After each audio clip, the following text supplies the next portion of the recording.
조갑제 TV 시청자 여러분 안녕하십니까. 최근 국방부 장관을 지내신 분 중에서 존경을 받는 분이 김관진 전 장관이죠.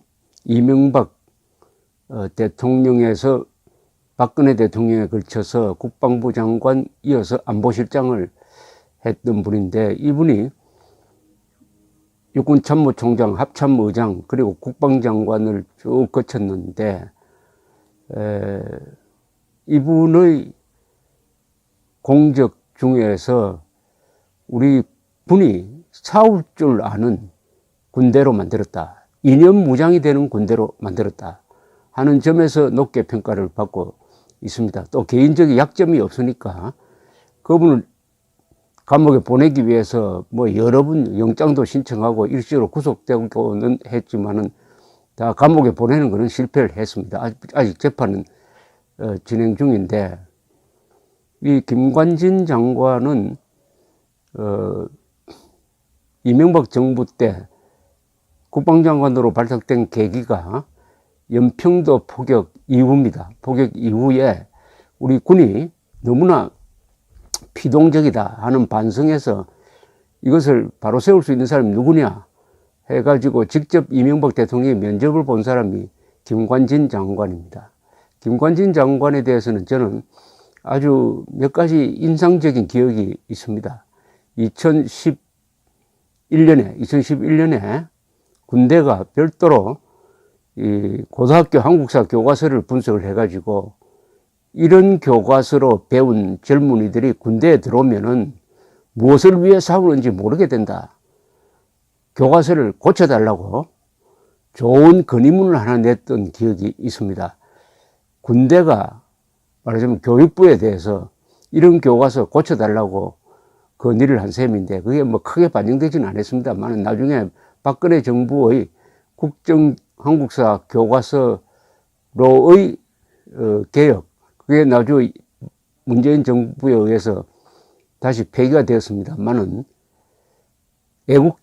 애국심이 있는 젊은이를 키운다는 그 움직임을 군에서 제기했다는 점에서 아주 특징적이었고, 더구나 그 연장선상에서 정훈교육을 매우 강화를 했는데 개념을 아주 정확하게 잡았습니다. 대한민국 바로 알리기, 자유민주주의 바로 알리기, 북한 바로 알리기, 종북 바로 알리기. 이 종북 바로 알리기 교육을 했다고 해서 김관진 장관이 아마 종북 좌익 세력들로부터 욕을 많이 먹고 있는 줄 알고 있습니다. 그렇게 해서 2012년의 각종 여론조사를 보면은 20대가 많이 달라졌다는 것이 그때 표로 표현되기도 하고 여론조사에 반영이 되었습니다. 20대가 보수화가 되었다. 천안함 연평도 포격이 2010년에 있었는데, 그 연장선상에서 또 군교육을, 정훈교육을 철저히 하니까 20대는 군에 가기 전이거나 군대 가 있거나 군에서 나온 사람입니다. 군대가 아주 중심적인 역할을 하죠.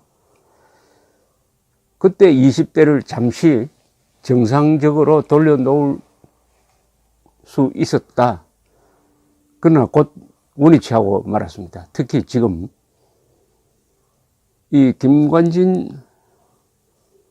장관 시절에는 이 애국적 인사들이 군대에 가서 강연하는 기회가 많았습니다. 저도 몇 번 있었습니다. 그런데 최근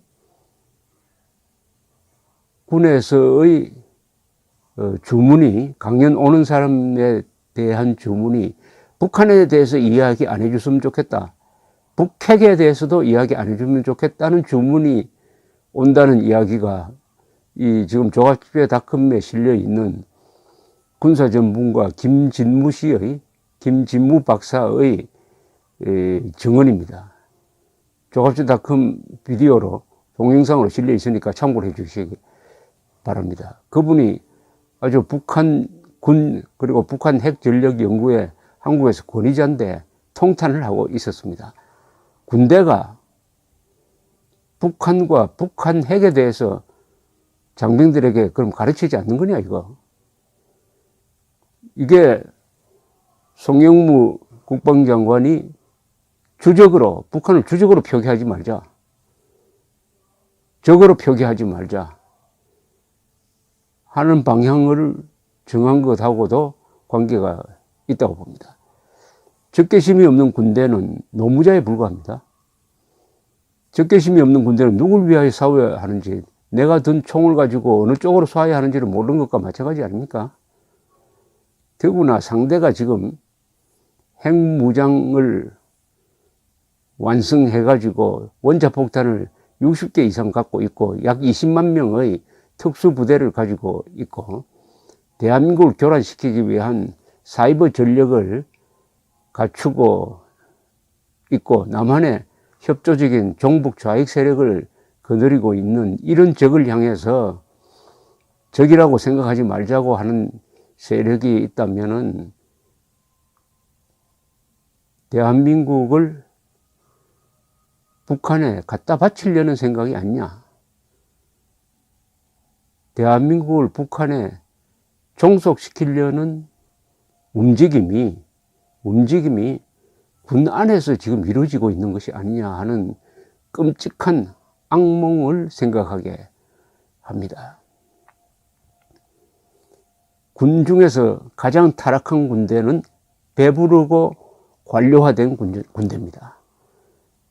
배부른 군대는 괜찮아요. 그러나 배부른 군대가 관료화가 돼가지고 군인이 아니라 셀러리맨 같은 생각을 갖게 되면은 굶주린 그러나 야윈 늑대 같은 투쟁 의지가 강한 군대 앞에 굴복하고 맙니다. 북한 노동당 정권 그리고 북한군은 배고픈 군대입니다. 20% 정도가 영양실조라고 합니다. 그러나 투지는 잃지 않고 있는 군대입니다. 이게 중요합니다. 우리가 갖지 못한 핵무기를 가지고 있습니다. 우리가 갖지 못한 핵무기와 우리가 갖지 못한 사이버 교란 능력과 우리가 갖지 못한 막강한 특수 전력을 합쳐가지고 후방을 쳐가지고 전방 정면 돌파는 안 되니까 후방을 때려가지고 간접적인 방향으로 대한민국을 무너뜨릴 수 있다는 것이 북한의 전략인데 우리 군은 과거처럼 아직도 북한이 기갑 부대를 동원한 정면 돌파에 의한 정격전, 속도전을 예상하고 대비하고 있습니다. 그런 군대가 아닌데 북한군은 완전히 전략 개념이 바뀌었는데 우리는 옛날에 수십 년 전의 북한군을 상정해가지고 전방에서 맞겠다고 하면서 정신전력으로서는 북한을 적으로 보지 말자 해가지고 무너지게 만들고 있습니다. 배부른 군대가 배고픈 군대한테 먹히는 과거 여러 사례를 그냥 그대로 쫓아가고 있는 것이 대한민국 국군입니다. 이런 국군을 믿고 우리가 단잠을 잔다는 게 참 어리석은 것 같지만은 그래도 그럴 수 있는 것은 한미동맹 덕분이죠. 한미동맹. 북핵 문제에 대해서는 문재인 정권이 자신의 문제가 아닌 것처럼 방관자적 태도를 취하지만은 주한 미군 사령관, 미국이 자신의 문제로 생각하고 이렇게 고생해가면서 김정은을 상대하고 있는데 우리는 그 뒤에서 비웃고 있고 방해짓하고 있습니다. 그러나 국가 안보 외교에는 공짜가 없습니다.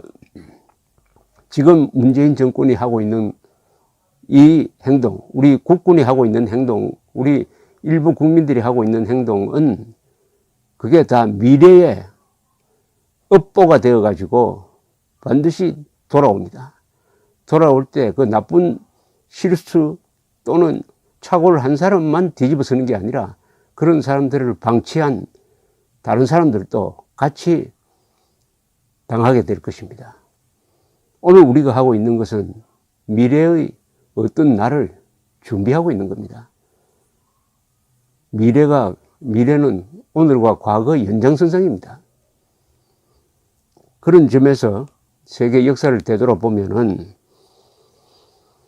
배부른 군대가 배고픈 군대한테 먹힌 사례는 수도 없이 많은데 이게 이상하게도 북쪽에 있는 군대가 배고픈 군대고, 남쪽에 있는 군대는 날씨도 좋고 농사도 잘 되고 하니까 배부른 군대가 돼가지고 주로 남북 대결에서 북쪽이 이기는 이런 결론을 만들어내고 있습니다.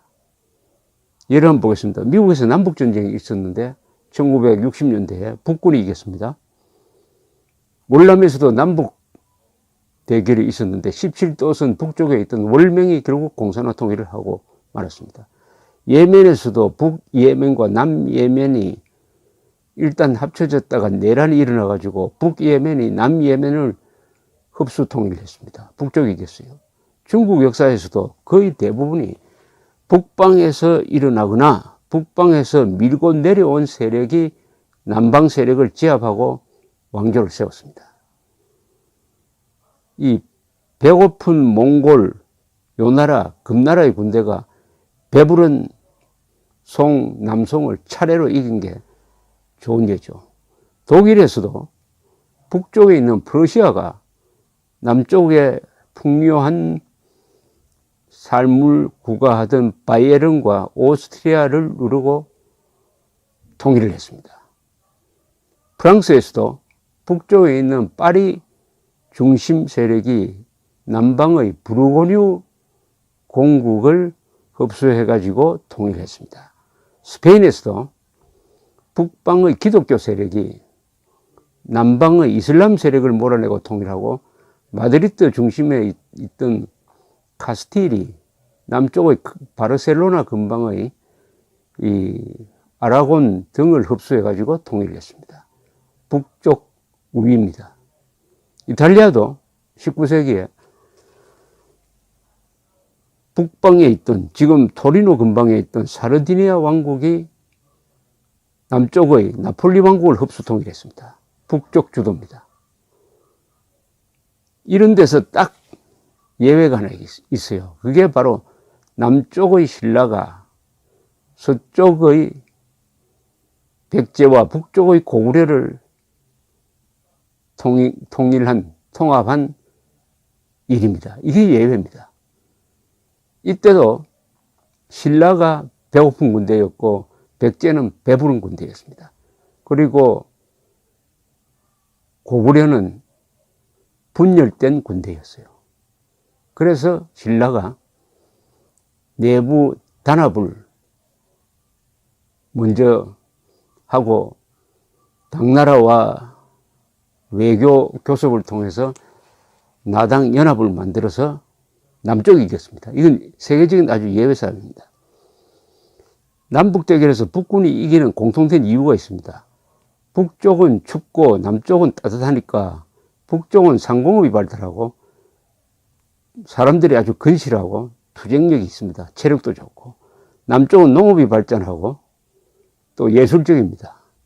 북쪽에서는 또 돈벌이를 하여 먹고 사는 사람들이 많아집니다. 남쪽에서는 농사를 지어가지고 사니까 좀 유순한 편이죠. 그러나 한반도의 남북 대결에서는 신라가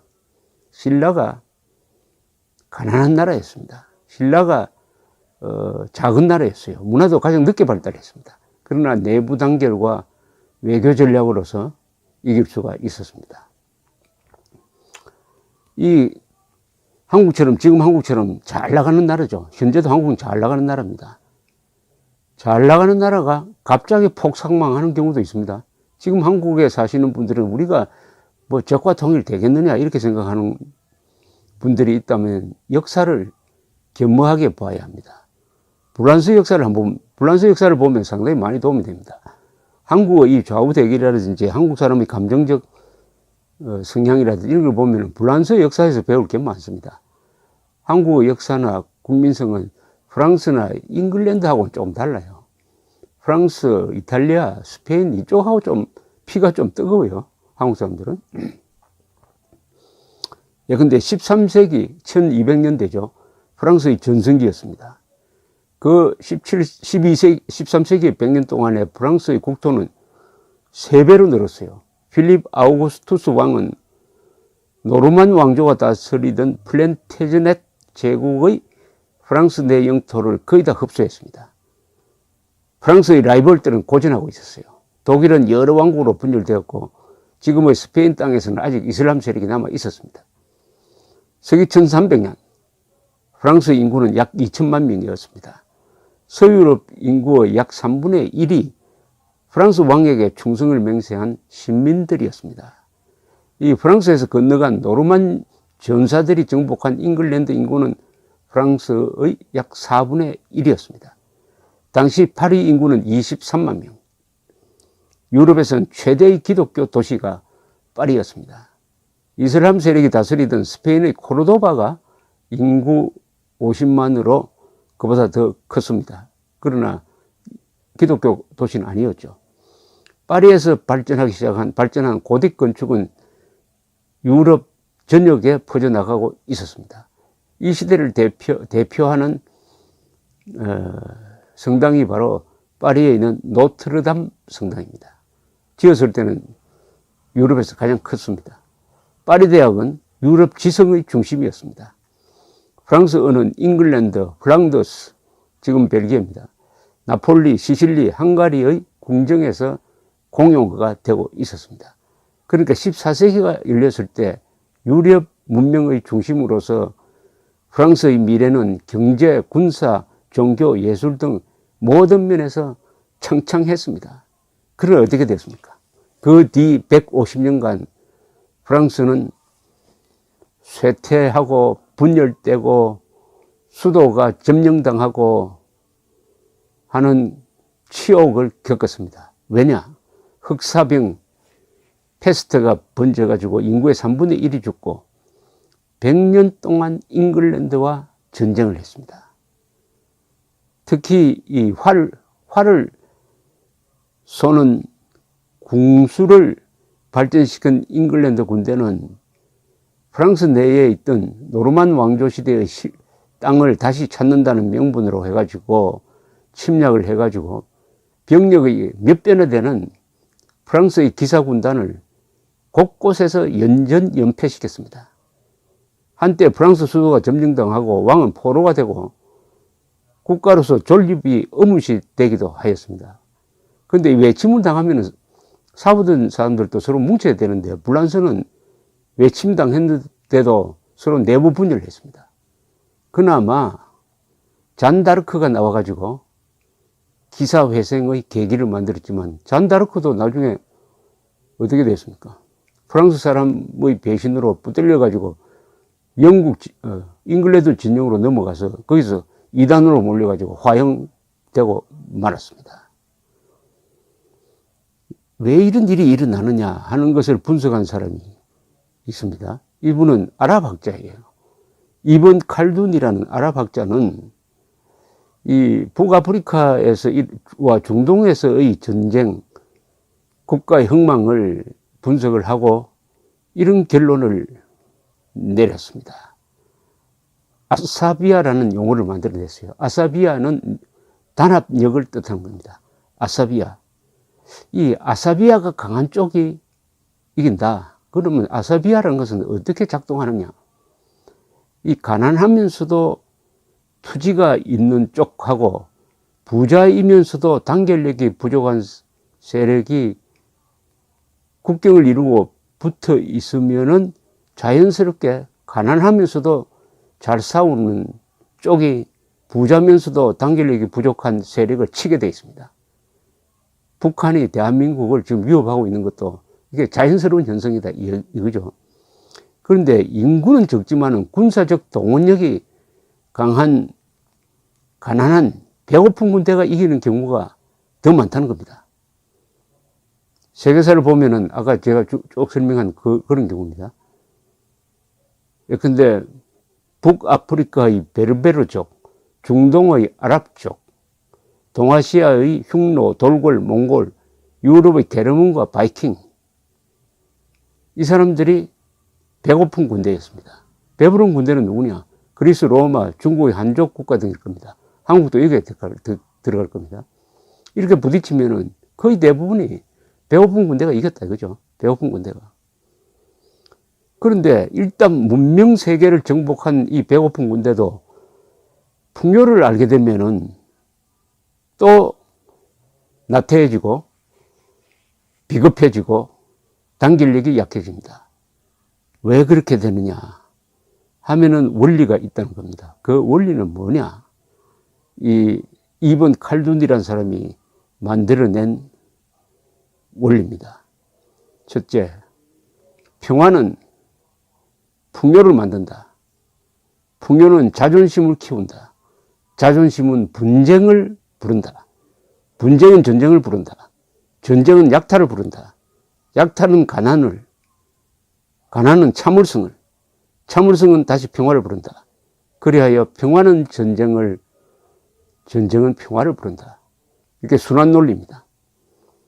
한국처럼 이렇게 부유하게 살면서도 불평불만을 만들어내고 양극화 선동하고 이런 나라를 헬조선이라고 저주하는 이런 분위기가 오래 가면은 자주국방 의지가 무너지고 해서 접경한 사나운 배고픈 군대의 침략을 불러들인다는 거죠.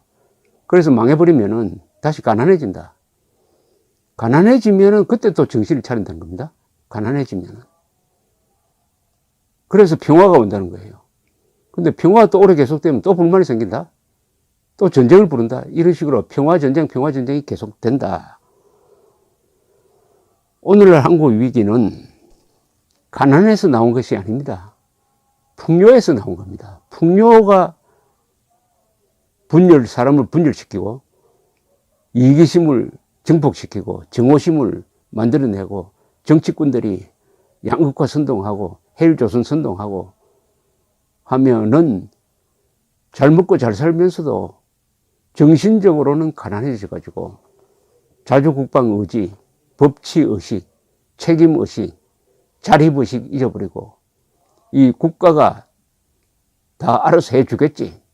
국가 의존형 인간이 되고 또 정권은 그런 식으로 국민 세금을 막 뿌려가지고 국가에 의존하는 인간들을 많이 만들어내면은